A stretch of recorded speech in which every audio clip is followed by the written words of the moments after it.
እንዲኹም ኩራታት እዛ ቻነል አብዘልኹም ሰላምኩ ይብዛሕ እንዳበልኩ ነትሕቦ ደገፉን ብልብ እንዳመስገንኩ ናብዛን ኢሎም ማዓንቲ መሳጢት ግና ተሕዝን ዛንታ ሰገን ከመሓልፍ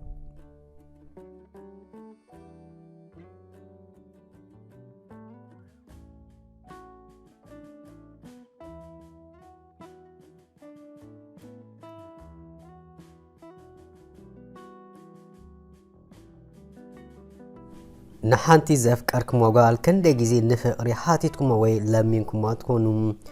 مودعاتو كساليتكم دوالاز بتا زناقص تعبيص انت ابياتكم كبزي بقى غالي لنيلكم هيوتكم ناب عددا ጭንቀት መከራ ሸሚምኩም አደዋላስ ኩሉ ንጽቦይልኩም ነርሚት ሰጊምኩም ንኡንኩም ይገጥሙሞ አብትንሳ ከም አሳሳይት ኮይና ተሰርሐሉ ሆቴል ቀጻለ እንተስ ምስዕርቱ انتس بينو كتقم يملالس نيروم كوينون بتدغاغامي يرياس لزنبره አይኑ ከውድቅ አላ ብዙሕ ጊዜ ወሰደን ለእለማንም ግና እንተስ አማዊል ክትስህብ ስርሓ ኮይኑዋ እንተስ ተፈጥሮ ዘአደላ ማራኺ ፍሽኽታ ስለዘለዋ ንሱ ይመስጥዎም ፍሽኽትብል ከላ ዘሎ ናይ ዓለም ጽባቐ ቤና ዘተቆጻጸረቱ ይዘምስነላ كان زخوني خا نابنت مسي أرقتو أنت متسيو كابناو أمشحر ميتين جيزي ناو آزد هب اتفلما آيستبهللو نيروم يقداس مسبسهم جنا أنت يكون كنيو إلوم كابحبح مسبلو يا إنتم زعلبا أب الألايوم كنون فتيخا دهان زاقوال منفس كاتسوب إلن وي مسانا يقلل ويك أنا واكيد نحاري نمرت مودنا تبلاش ولخا مزبلوهم كيفتوا دهاي مما تسعتو يقبر ازيقنا نقرب دقايقيو تانيهوس ولا نفسو كأقد انت فتنا ككونو لسلازيك كامت امات عدايو الانيوم بينو انت متسيمو زقددا ناتز عزز ستو نجر شكر يوسخلو علخو انت بلا حاساسيلو زرخبو انت شكر ديو كال زدرقمالو مجم باتكون باتي قلبو አይትበል ኩሉ ነገሩ ስለስተቋጸረቱ ሙዳአቱስ አፈቅራክ ወደ አስተገደደ የግዳስ ከይተላላ ስለዘፍቀራ ኩሉ ብሉ ተደራረቡ በከመ ከምዝለላ መሐሳብ ከአክሎ በከመ ከምዘፍቀራ መንጋሩን ተደረቡ በሆዱ ንክላላ ለአሰር ተፈተና አካይዱ ግንግና ደፍረት ከረክብ ስለዚህ ካለ ዳርጋ አብጥቃ በጽሑ زمل زنبره اتني بحق بزي العالم كابلبو زفق رسب نتا زفق رام الزرئي لبو حافكوف كتبل قدني كبل هذا كابتوم يأرقتو يسمع سلزنبره كابكسان لعلي زي مفكارو انت حقو سكوا دفرت مسعنو جنا عقلات صبلو مودعاتوس برتو احمام كاموت زي حالف كيرو نقروم كاب سرحة تفديسا كساتو كتصبيع دهر مزناح هجدو هجي كزاربي اندابله كايتردو دهر اخيد عصر تحموش دقايق جبرم دهريس ماشيم كحفتي مسبلا بزي لبو انداس حقات قلص دهر مبال شمالني ساغني زبحال حقاي كتكاتل نصنحخا مسبلتو ابتر اس زلاتا توسختا كمو كتبلو فصيمو اوشطو سلازي صنحم انا اندابله تبتب ابزحم انتي انا تبل سرح يبل كاندي ورانتا كون هاشحن ميتين جيزين تتمسني فتيخاني لخوالاس ابغصي تقديسكا تنبو صحف تصحفلو مسبلتو ودي كمزا كلا لايلو زيمص اما يزاتو انጫዋ مسيلو ترفم ددحري مخاد قديفكا ددحر اختبصحو زحاسبكا نهيوتكا علاماغي حج مستسبني ياوي غود كغبرك مسبلتو تلكف كوينا سلازي رخبا كاب قرميو كساب تسور نسات اقمو بعينو دعفانوا يقداس كاب تقح لمس بلد حتى اتي دمو فشخت عداني مسلدي ورا كم زطمتا تفلطني مالدي ما ارك ندو دي اخفي حجي اندي دا ابس راح زصبين زل اوروماي اندابله ابي كم زلو سلازي تردو قبحبح بلمو منجدو اقنيو مسغامو قصلم ماشيم زفقرت لبي كساب دليتا تركب اي تعرفن انديام دحري كلتم التخا زلو نايملالي قالات تلاماميدو افداس دبخ بلا بوتا سرحام ማዓስተኣቱ ትወፅእ ጽቡቕ ጌሩ ኣጽኒዑ ካብ ቦታ ስራሕ ቁሩብ ምስ ተፈንተተት ብጎበልቡ ቅልጥፍ እንዳበለ ዳርጋ ኣብ ጥቓ ምስ በጽሐ ሰገን ምስ በላ ገለጽ በለትሙ ንሱ ምዃን ምስ ፈለጠት ኢዳ ኣጣሚራ ከጽበዮ ጀመረት። ሰገን ኢሉ ግና እቲ ኩሉ ዝተለማመዶ ከም ሓፋ ሓፊፉ ንኸይመለስ ፋሕብት ትንበለ ሃወይ ኣፍካ ሃማ ከይኣቶ ኣፀወይ ተዛረበሉ ምስ በለቶ ካይተረድኦ ሰብነቱ ክርሕፅ ተፈለጦም እንታይ ድዩ መሲልኪ ሰገን ሕጁን መሊሱ ዓፅቀጠም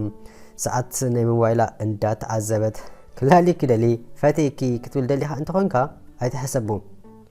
ዘደንድ ዘረባ ፈንያትሉ ብደው ገዲፋቶ ተዓዝረት ኣታ ካበያ መፅያ ቴንሱ ደኣ እንታይ ናባኺ የምፅኣንሎ ቤተ ክርስቲያን ኮንክ ድኺ ክሳለምከ ዋላስ ኣብ ድኳን ኮፍ ዝበልኪ ባኒ ክገዛእኪ ነቓፅ ቁርብከ ክዛረባ ዕድል ዘይትህበኒ ሕርቃኑ ብደው ናብቲ ከባቢ ኣራጊፉ ክገድፋ ከምዘይኮነ ምስ ነፍሱ ተረዳዲኡ ንሱም ብቕፅበት ካብቲ ከባቢ ተሰውረ ንምሸቱ ሰብ ደቂስ ከሎ ንሱ ግና ኣብ ዓበይ ሓሳብ ተጸሚዱ ዝነበረ ኣፍቃሪ ሓሊዋ ኮይኑ ዋላስ መርአት ኮይና ንከዛረባ ዕድል ምርካብ ክስአን እንዳበለ ብዙሕ ክመራመር ድሕሪ ምጽናሕ ጽቡቕ ገይረ ከጽንዓለኒ ኣብ ዝብል መደምደታ በፂሑ ክድቅስ ኢሉ ብከቦርቱ ተሸፈነ የግዳስ ድቃስ ተበልካ ድቃስ ይመስክር ቤን ዘፍቀረት ልቢ ድሌታ ከይረኸበት ቀሲና ዘይድቅስ ከምኣ ኢሉ ደኣ በታ ዝፈጠጣው ገሃም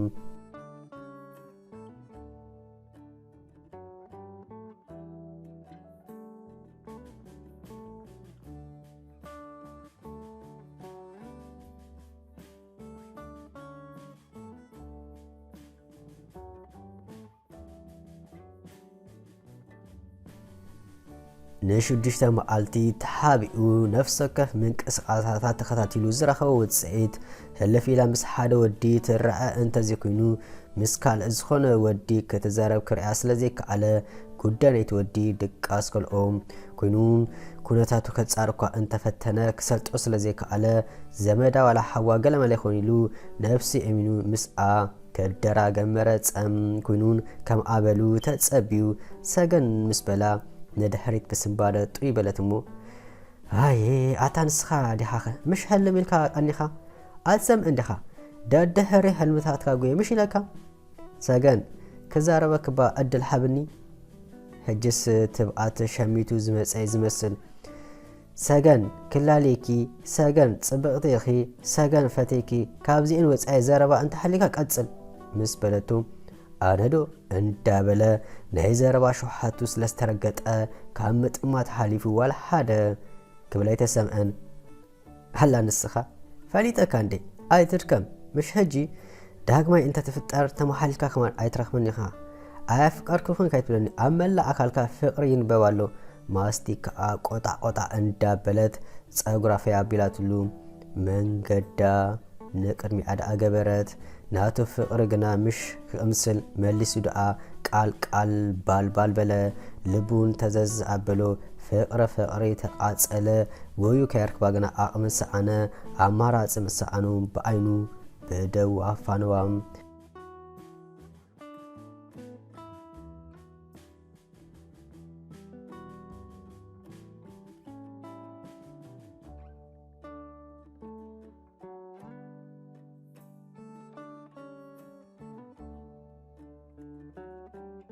መቼም ዘፍቀረ ሰብ ካልእስ ይትረፍ ድምፂ ናይቲ ዘፍቀረ ሰብ ክሰምዕ ገጽ ናይቲ ዝፈትዎ ሰብ ክርኢ ስለዝበህግ ዝሕንጠም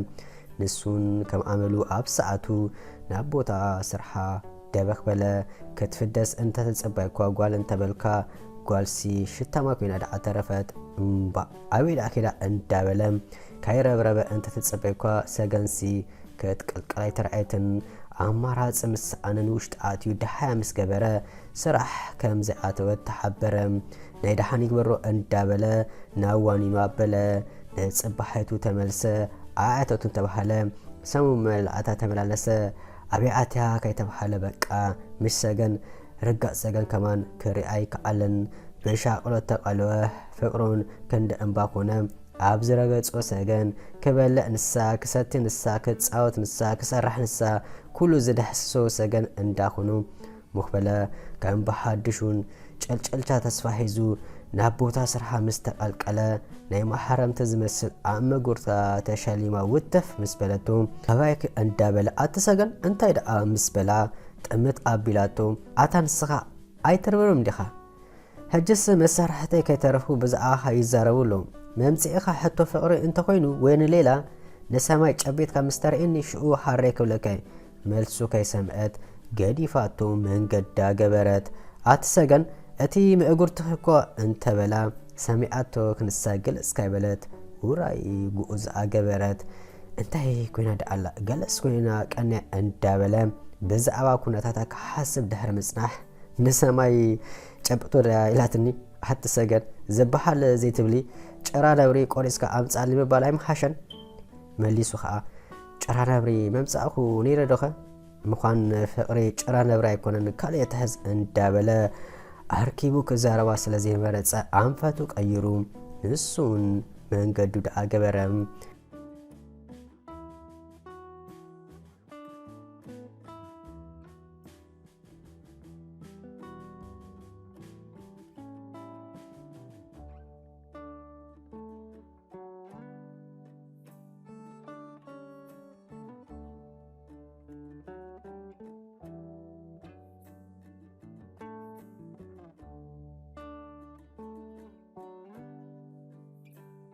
በቃ ካይሰልቸው ካይረብረበ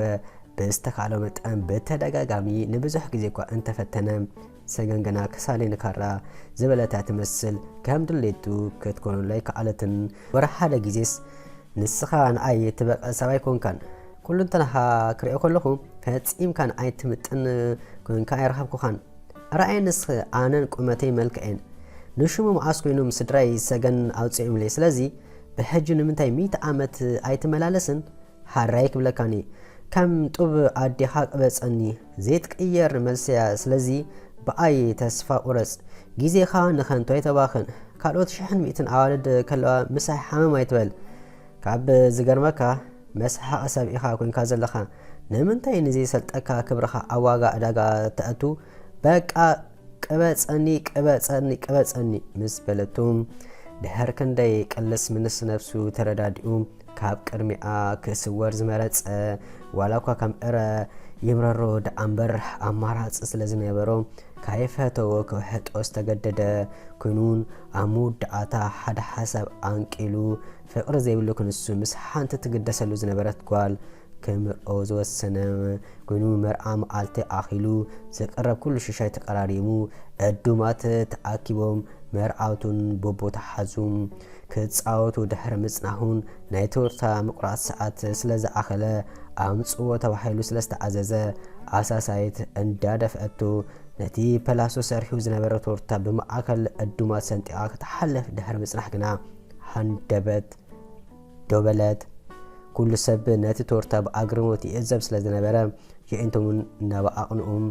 ኣሳሳይት ክትንቀሳቐስ ኣይተረኣየትን ከምዛ ብጣቂት እቲ ኣዳራሽ ደቢቑ ዘይነበረ ድምፂ ሃመማ ዘስምዕ ኮነ ኣሳሳይት ስርሓ ገዲፋ ናብ መርዓውቲ ምምዳው ገበረቱ ኣይጸናሕቱን ሰንከልከል ኢላ ናብ መሬት ሰጣሕ በለት ነቲ ቱርታውን ከይተረዳኣ ብኢዳ ስለ ዝቀልዐቶ ገማኣማ ኣይሉ ናብ ዘርከቦ ግዲ ካብ ኣይተርፍን ኢሉ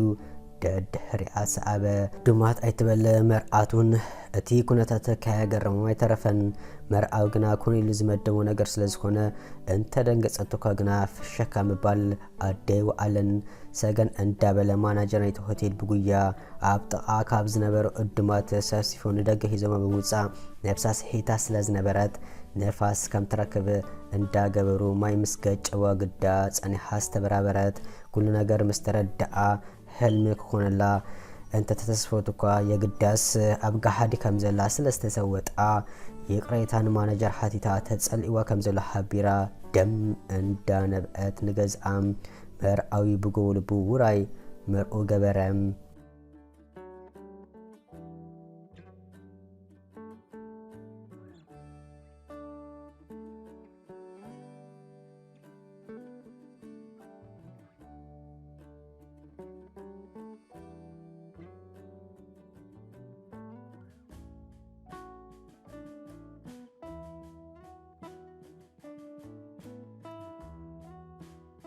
ክልተ ሰብ ምስ ሓለፈ ናብቲ ሰገን ትሰርሓሉ ዝተመርዓሉ ሆቴል ምስ ኣምርሐ ክትሰምዖ ኢላ ዝመፀት ሓንቲ ካብተን ኣሳሳይት ሰማዓስ ከንስኻ ብኣሞይ እንታይ ጌርካ ማለት እዩ ሰገን ማዕረ ክንደይ ከም ተፍቅረካ ኣይትፈልጥ ነርካ ማለት ድዩ ኣታ ክንደይ ትጭክን ኢልካ ቦታ ከም ተስኣነስ ኣብቲ ንሳ ትሰርሓሉ ቦታ ክትምርኦ ወራ ምንታይ ካያዊ ኢላ ክትፈልጥ ብልበያ ተፍቅረካ ነይራ ሓደ ከም ገለ ሰክራም ዝቅጥቀጣ ኣርክ ነይርዋ ምፍታው ኣይትፈትወን ነይራ ካባይ እንተርሒከ ግና ክቃትልክ እንዳበለ የፈራርሓ ስለ ዝነበረ ካይፈትወት ምስኡ ትኸይድ ዝነበረት ኮይኑ ግና ብኣሞይ ክሓርማ ከሎ ፖሊስ ስለ ዝረኸብዋ ተቐፊሉ ዘሎ ካብኡ ስለስተገላገለት ቀሲና ፍቅርሃ ክትጣዕም ምዃና ብሓበን ገና ተዛሪባ ከይውድአት ከላ ኢኻ ጉድ ሰሪሕካያ ብሓቂ ትሕዝን እንተ ኽኢልካ ከማን ናብዚ ሆቴል ካብ ድሕረ እጂ ከይትመፅእ ካመይ ከም ዝቐነየት በዓልና ጥራሕና ንፈልጦ ኪድ ከማን ሕጂ ሰላሕ ኢልካ ውፃእ ንዘይትምልኦ እንታይ ክትገብር ተፍቅራ ድሓር ከዓ ተፍቅራ እንተ ነርካስ ኣበይና ኩነታት ናይ ህይወት ከም ዘላ ክትፈልጥ ምተገባእካ ነይሩ ካባኻስ ንኣ ክተሕርቕ ክተቐን ዲኻ ኣብዚ ሆቴል ዝተመርዓኻ ከምዛ ክትሰምዖ ኢላ ዘይመፀ ፀርፀር እንዳበለት ኩሉ ገዲፋ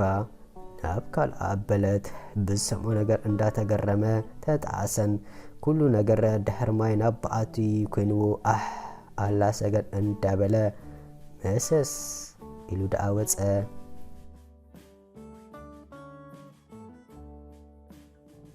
ንሎም ኣንቲ ሂዜ ዝመጻኹ ነዚ መስል ነይሩ እቶም ሳብስክራይብ ዘይገበርኩም ሳብስክራይብ ክትገብሩ ነዚ ቪድዮ ላይክ ሃብዎ ብዝተረፈ ብካልእ ትሕዝቶ ክሳብ ንራኸብ ኣብ ዘለኹም ሰላም ቅሳነ ጥዕና ፍቕሪ ዓወት ኣሳልጦ እንዳተመነኽልኩም ሰሰናዩ